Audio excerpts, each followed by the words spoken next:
आसमान में 82nd airborne division के पैराट्रूपर्स और समंदर में तैनात यूएस मरीन्स।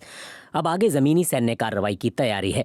अमेरिकी सेना खाड़ी के पास जुट रही है। वहीं राष्ट्रपति ट्रंप ईरान पर डील के लिए दबाव बना रहे हैं। ट्रंप ने ट्रुथ सोशल पर एक पोस्ट में लिखा कि बातचीत काफ़ी आगे बढ़ी है, लेकिन अगर जल्द कोई समझौता नहीं हुआ और अगर स्ट्रेट ऑफ हॉर्मुज को कारोबार के लिए तुरंत नहीं खोला गया तो हम ईरान में बिजली बनाने वाले सारे प्लांट्स, तेल के कुएं और खार्ग आइलैंड को पूरी तरह तबाह कर देंगे।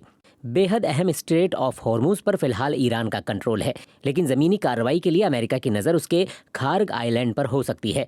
ये तट से करीब 32 किलोमीटर दूर 21 वर्ग किलोमीटर के इलाके में फैला है और यहाँ लगभग 20,000 लोग रहते हैं।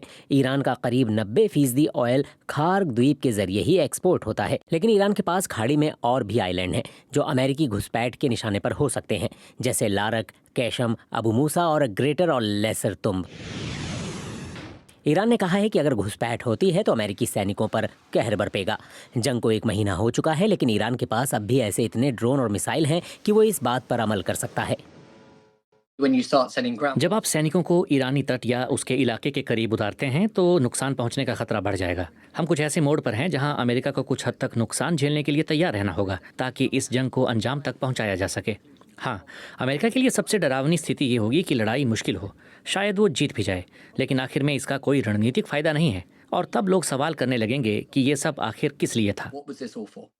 अमेरिका की 82nd एयरबोर्न डिवीजन एक बेहद ताकतवर फोर्स है जिसे सबसे आगे रहने वाली टुकड़ी माना जाता है।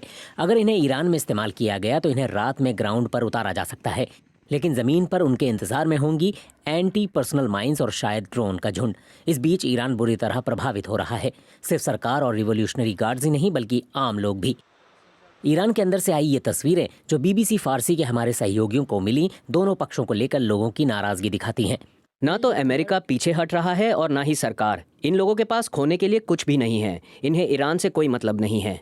मेरी बहन ने आज कहा, अब बहुत हो गया, ऊपर वाले के लिए सीज फायर घोषित कर दो। लोग अब ये नहीं कहते कि सरकार चली जाए, वो कहते हैं कि बस ये सब खत्म हो जाए, बस ये खत्म कर दो। लेकिन फिलहाल ऐसा होता नहीं दिख रहा है। ये ईरान की एक बैलिस्टिक मिसाइल थी जो दक्षिणी इसराइल में गिरी, लेकिन फटी नहीं। इस जंग ने इस इलाके में पहले ही काफ़ी तबाही मचा दी है, लेकिन इसके और बढ़ने की आशंका अब भी बनी हुई है। BBC संवाददाता फ्रैंक गार्डनर की रिपोर्ट।